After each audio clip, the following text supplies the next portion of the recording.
राज्य सरकारकडून शेतकऱ्यांना दिलासा देण्यात आला। 56 लाख शेतकऱ्यांचे कर्ज माफ होणार आहे। कृषी मंत्री दत्तात्रय भरणे यांनी ही माहिती दिली आहे। जवळपास 36,000 कोटींचे कर्ज माफ होणार। कृषी मंत्री दत्तात्रय भरणे यांनी ही माहिती दिली आहे। साधारणतः 56 लाख शेतकऱ्यांचा प्राथमिक अंदाज सांगतोय, कारण आम्हाला जाहीर आचारसंहिता आहे, आम्हाला जाहीर करायचा प्राथमिक अंदाज आहे आणि साधारणतः 36,000 कोटी 36,585 कोटी। अमरावती विधान परिषद निवडणुकीसंदर्भात एक अपडेट आहे। भाजपच्या प्रवीण पोटे यांना निवडून आणणार आमदार बच्चू कडू यांनी हे विधान केलं। प्रवीण पोटे यांना निवडून आणायची सुपारीच आम्ही घेतली आहे असं विधान, असा विश्वास आमदार बच्चू कडू यांनी व्यक्त केला। आमदार बच्चू कडू यांनी आता हे वक्तव्य केलं। विधान परिषद निवडणुकीसंदर्भात महत्त्वाचं वक्तव्य आहे। प्रवीण पोटेंना निवडून आणायची सुपारीच आम्ही घेतली आहे असं बच्चू कडू यांनी म्हटलंय।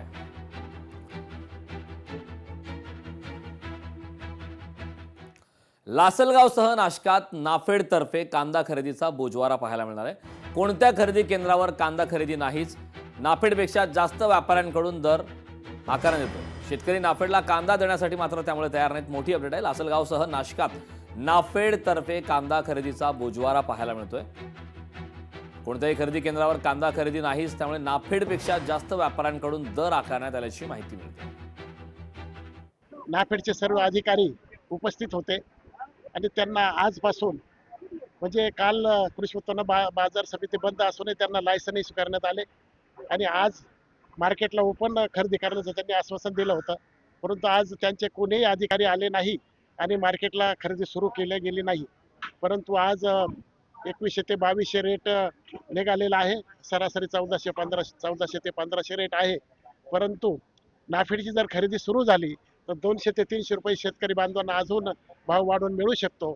म्हणून आता आम्ही सर्व पुन्हा शासनाशी प्रयत्न करून आणि नाफेडला खरेदी सुरू करण्यास भाग पाडू। 1580 रुपयाच्या दराने नाफेड आणि एनसीसीला कांदा कुठून मिळणार आणि त्यांची सुद्धा स्वतःची इच्छा बाजार समितीमध्ये कांदा खरेदी करण्याची नाही। त्यांच्या ऑलरेडी गोडाऊनवर जो काही माल पडलेला आहे तोच त्यांना 1580 रुपये दराने त्या ठिकाणी सप्लाय करायचा आहे आणि म्हणून त्यांना बाजार समितीमध्ये कांदा खरेदी करण्यामध्ये स्वारस्य नाही आहे। म्हणून जिल्हाधिकाऱ्यांनी याचा तात्काळ आढावा घ्यावा आणि का बाजार समित्यांमध्ये या कंपन्या उतरत नाही या संदर्भामध्ये योग्य तो निर्णय तात्काळ घ्यावा। बच्चू कडूंनी शेतकऱ्यांच्या कर्जमाफीवरून सरकारकडे काही मागण्या केल्यात। सरकारने 3 टप्प्यात कर्जमाफी करावी असं बच्चू कडूंनी म्हटलंय। दरवर्षी 25 ते 30 कोटींची कर्जमाफीसाठी तरतूद करावी। ओटीएस करताना 2 वर्षांची अट रद्द करा असं बच्चू कडूंनी म्हटलं। तर दिव्यांग बांधवांना सरसकट कर्जमाफी करावी अशी मागणी सुद्धा यावेळी बच्चू कडू यांनी मुख्यमंत्र्यांकडे केली। सरकारनं मनावर घेतलं पाहिजे आणि दर वर्षाला 25,000 कोटीची तरतूद कर्जमाफीसाठी, कर्जमुक्तीसाठी 3 टप्प्यात कर्जमाफी केली पाहिजे। दरवर्षी बजेटमध्ये 25 ते 30,000 कोटी ठेवावं। सगळ्यांचे 7/12 3 टप्प्यामध्ये नील करून टाका आणि महाराष्ट्राचा इतिहास अख्ख्या हिंदुस्थानाला कळू द्या।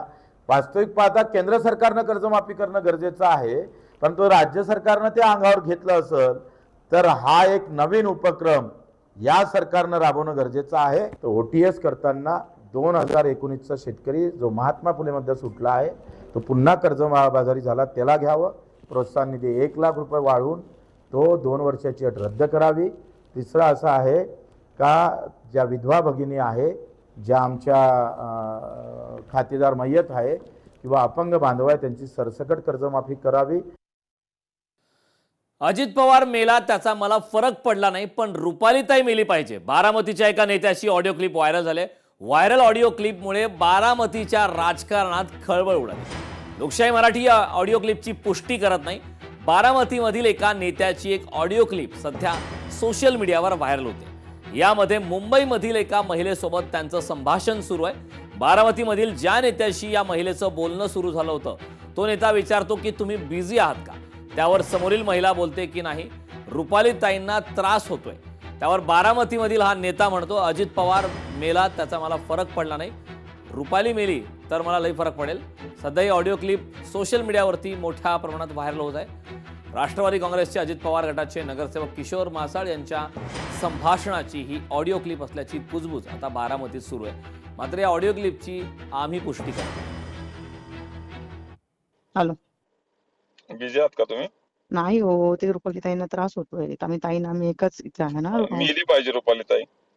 अरे गप रे बाबा, कशाला दुसऱ्यांना मारतो.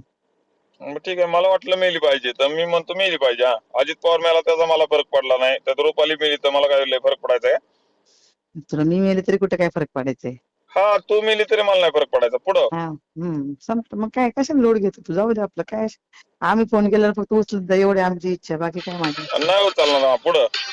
नाही का मग करत नको जाऊ का फोन. नाही केला तर चालतोय. पुढं. दरम्यान यावर नगरसेवक किशोर मासाळ यांनी नेमकं काय स्पष्टीकरण दिलंय पाहूया. मी म्हणलं माझं म्हणणं ऐकून घ्या आणि माझी चूक काय आहे ती मला सांगा. तर आता मी मगाशी म्हणलं ना, मला तरी रेकॉर्डिंग ऐकायला मिळालं नाही हो. मला त्यात एका शब्दात काय समजते, काय समजते नक्की. मला जर ते ऐकायला मिळालं तर मी माझं म्हणणं मांडील, मी कुणाशी बोललोय हे मला समजेल. अहो मी काय म्हणतोय, मी काय झाले, मला रिंग केली, मला सूचना नक्की नाही का. इकडे पिस झाल्यावर माणूस काय करतो, इकडे पळतो तिकडे पळू, मी जीव वाचवत पळतोय, माझ्यावर गुन्हा दाखल झालाय. परत आता ही पक्षाचं काय, ह्यामध्ये गडबडलंय. साहेब मला ते पूर्ण ऐकायचंय, त्यावेळेस मी सांगेल. मी आता सध्या बिथरलोय, घाबरलोय, मला समजना नक्की. मला वाटतं जीव वाचवायला पळतोय मी, एवढंच समजून घ्या. लोकशाही मराठी ऐका, पहा, जागरूक रहा.